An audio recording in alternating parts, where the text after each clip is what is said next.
আলাইকুম সম্মানিত দর্শক শ্রোতা, আপনাদেরকে একটা গোপন গুরুত্বপূর্ণ তথ্য দেওয়ার জন্য এই ভিডিওটা করছি। আপনারা নিশ্চয়ই লক্ষ্য করেছেন, হঠাৎ করে এনসিপি ভিন্ন পথে হাঁটা শুরু করেছে।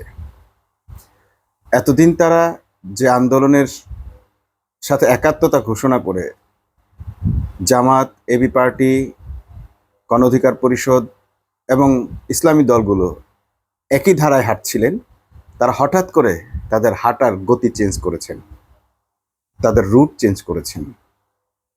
কেন করেছেন এটা হয়তো আপনাদের অনেকের কাছে রহস্যময় লাগছে।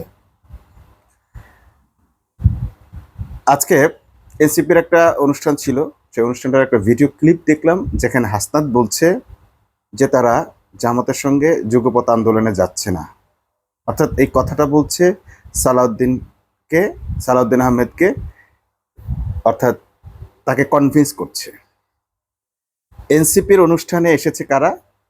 এনসিপির অনুষ্ঠানে এসেছে সালাউদ্দিন আহমেদ এবং আবিদ মায়েদ, অর্থাৎ ছাত্রদলের ঢাকা বিশ্ববিদ্যালয়ের ক্যান্ডিডেটরা।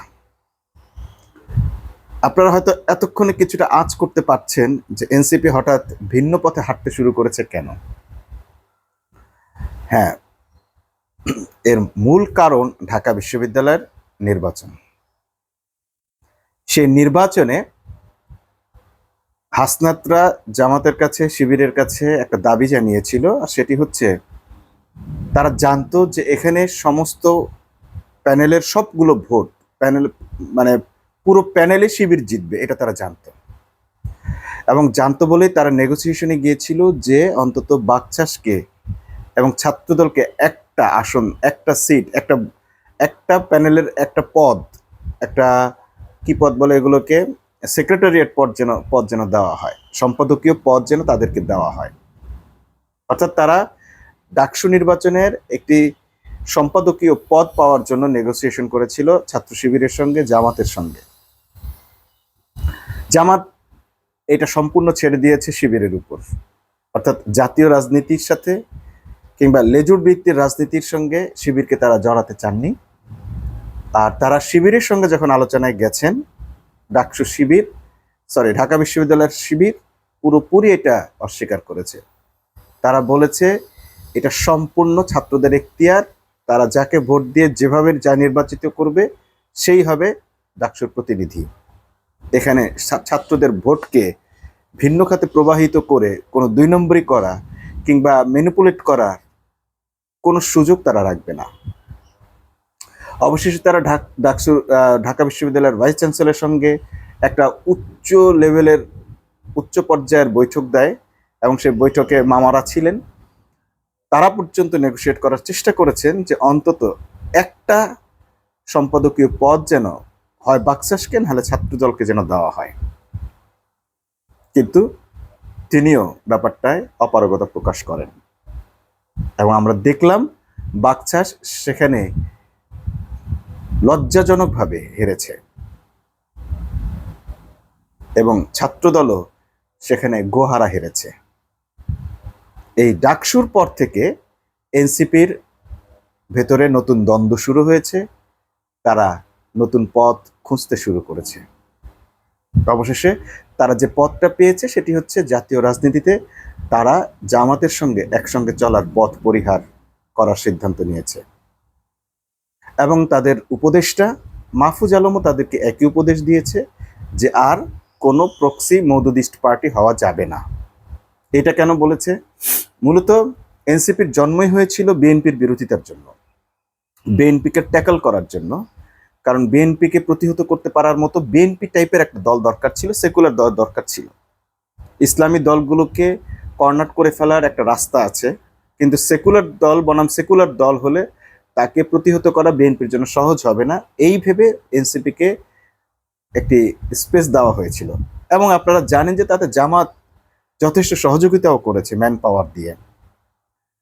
এবং জামাত কেন ম্যান পাওয়ার দিয়ে সহযোগিতা করেছে? কারণ জামাতও চেয়েছিল যে বিএনপির অপোজিটে একটা পার্টি দাঁড়াক, কিন্তু শেষ পর্যন্ত কি দাঁড়ালো যে এনসিপি এখন বিএনপির পকেটে ঢোকার চেষ্টা করছে। এই চেষ্টাটা কিন্তু আজকেই নয়, এই চেষ্টাটা তারা আরো আগেও করেছে। বিশেষ করে 5ই আগস্টের পর এনসিপি বেগম জিয়ার প্রতি অতি আবেগ প্রকাশ করেছে, নতজানু ভাব প্রকাশ করেছে, যার ফলে সবাই মনে করে নিয়েছে যে আগামীতে ক্ষমতায় আসবে বিএনপি, এবং বিএনপি নিজেকে সর্বেসর্বা ভাবতে শুরু করেছে, ধরাকে সরা জ্ঞান করতে শুরু করেছে। যাই হোক, সেই থেকে তাদের বিএনপির প্রতি নতজানু মনোভাব রয়ে গেছে। ডক্টর ইউনূস যখন লন্ডনে গিয়ে তারেক রহমানের সঙ্গে বৈঠক করলেন, সেটাও কিন্তু এই এনসিপির উপদেষ্টাদের পরামর্শে হয়েছে, তথা ছাত্র উপদেষ্টাদের পরামর্শে হয়েছে। এখন প্রশ্ন হচ্ছে, এই উপদেষ্টারা কিংবা এই এনসিপি মূলত চলছে কাদের পরামর্শে? এই পরামর্শদাতারা হচ্ছেন প্রথম আলো কম। আপনারা খেয়াল করে দেখবেন যে প্রথম আলোর একজন ব্যক্তি আছেন, আলতাফ চৌধুরী সম্ভবত তার নাম। তিনি খুব সুন্দর সুন্দর কলাম লিখছেন এনসিপিকে উপদেশ দিয়ে, এনসিপিকে পাম দিয়ে, হ্যাঁ, ফুলিয়ে ফাপিয়ে কিছু কলাম লিখছেন, যে কলামের উদ্দেশ্য হচ্ছে এনসিপিকে জামাতের বাইরে নিয়ে আসা। একইভাবে মাহফুজ আলম বলছেন প্রক্সি মওদুদিস পার্টি না হওয়া, অর্থাৎ প্রথম আলো, মাহফুজ আলম, তাদের ভাষা কিন্তু এক, তাদের পরামর্শ এক। অর্থাৎ এই উপদেষ্টারা যে উপদেশটি দিচ্ছেন তা হচ্ছে এনসিপিকে জামাতের বাইরে চলে যাওয়া। এদিকে আবার এনসিপি দেখলেন যে জামাত তাদের যত সহযোগিতাই করুক, ডাকসু নির্বাচনকে তাদেরকে ছাড় দেয়নি, সো এবার জামাতের দিক থেকে আলাদা হওয়াই যায়। তো ঠিক আছে, গুড বাই, আপনারা জামাত থেকে আলাদা হচ্ছেন, হয়ে যান, দেখা যাক বিএনপির সঙ্গে গিয়ে আপনারা কি পান। বিএনপির সঙ্গে যে দলগুলো জোট করবে তাদেরকে আগাম জানিয়ে রাখি, আপনারা মূল্য ছাড়া আর কিচ্ছু পাবেন না। কেন পাবেন না? কারণ বিএনপি নিয়ন্ত্রণ করতে পারে না। আপনাদের একটা ঘটনা বলে রাখি, খোদ বেগম জিয়া তার এলাকায় বগুড়ায় তার আসনে উপজেলা চেয়ারম্যান সেখান থেকে জামাত হবে এটা নিশ্চিত জানার পর তিনি জামাতকে রিকোয়েস্ট করেন যে অন্তত তার সম্মানে যেন চেয়ারম্যান পদটা জামাত ছেড়ে দেয়, সেখানে না দাঁড়ায়। জামাত তখন বলেছিল ঠিক আছে, চেয়ারম্যান পদটা আপনার সম্মানে ছেড়ে দিচ্ছি, ভাইস চেয়ারম্যানের জন্য আপনার কেউ না দাঁড়ায়। কিন্তু বিএনপির লোকেরা সেই কথাটাও শোনে নাই। বেগম জিয়া নিজের সম্মানের খাতিরে এই রিকোয়েস্ট করার পরও তার সেই অনুরোধ কিন্তু ভাইস চেয়ারম্যান বিদ্রোহী প্রার্থী রাখে নাই। অর্থাৎ একটা উপজেলা ভাইস চেয়ারম্যানের পদ পর্যন্ত ছাড়ার মানসিকতা বিএনপির কারো নাই। যদি এনসিপি গণ অধিকার পরিষদ মনে করে যে বিএনপির পক্ষ থেকে তারা কিছু আসন পাবে এবং সেখানে তারা নির্বাচন করে সংসদে আসবে, এটা সম্পূর্ণ ভুল। কারণ কোনো কালেই বিএনপি এটা করতে পারবে না, কারণ তাদের বিদ্রোহী প্রার্থী থাকবে, একাধিক বিদ্রোহী প্রার্থী থাকবে। আর যদি পিআর সিস্টেমে নির্বাচন না হয়, বিএনপি যেহেতু ওভারশিওর থাকবে যে তারাই ক্ষমতায় আসবে, বিএনপি টিকিট নিয়ে যে নির্বাচন করবে সেই জিতে আসবে, এমন নিশ্চয়তা যেহেতু তাদের থাকবে, কোনো ব্যক্তি, বিএনপির রাজনীতি করা কোনো ব্যক্তি সে আসন ছাড়বে না এবং বিদ্রোহী প্রার্থী একাধিক ব্যক্তি দাঁড় করানো হবে। অতএব এই ছোট পার্টিগুলোর, এই এনসিপি কিংবা গণ অধিকার পরিষদ, এরা যদি চায় যে বিএনপির পক্ষ থেকে বা বিএনপির সঙ্গে জোটবদ্ধ হয়ে কিছু একটা আদায় করবে, তাহলে তাদের সে আশায় ঘুরে বালি। নাহিদ এখনো সেই বিষয়টাকে সরাসরি সিদ্ধান্তের দিকে নিতে পারেনি বলেই বলছে আপাতত জামাতের সঙ্গে তারা একসঙ্গে হাঁটছে না, কিন্তু ভবিষ্যতে হয়তো তারা আবার জামাতের সাথেই জোটবদ্ধ হবেন, যে কারণে তারা এখনই সমস্ত সম্ভাবনা উড়িয়ে দেননি। জামাতের সঙ্গে জোটবদ্ধ হলে লাভটা কি? সেটা হচ্ছে যে জামাত যা বলে সে কথা তারা রাখে। আর জামাতের এই মুহূর্তে ওভারহেলমিং জয়ের দরকার নেই, প্রত্যেকটা আসনে তাদের যাওয়ার দরকার নেই, তাদের দরকার পিআর সিস্টেমে যার যা ভোট সে ন্যায্য আসনগুলো তারা পাক।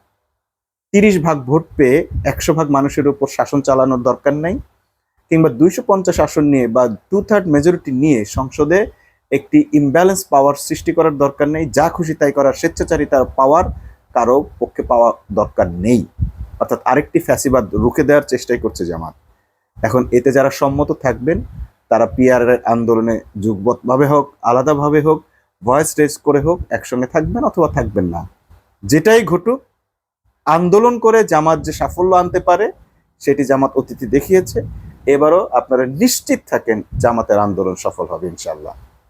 এবং যেভাবেই হোক, যে ফরম্যাটেই নির্বাচন হোক, জামাত তার খেলাটা এবার দেখাবে এটা মোটামুটি সবাই নিশ্চিত হয়ে গেছেন।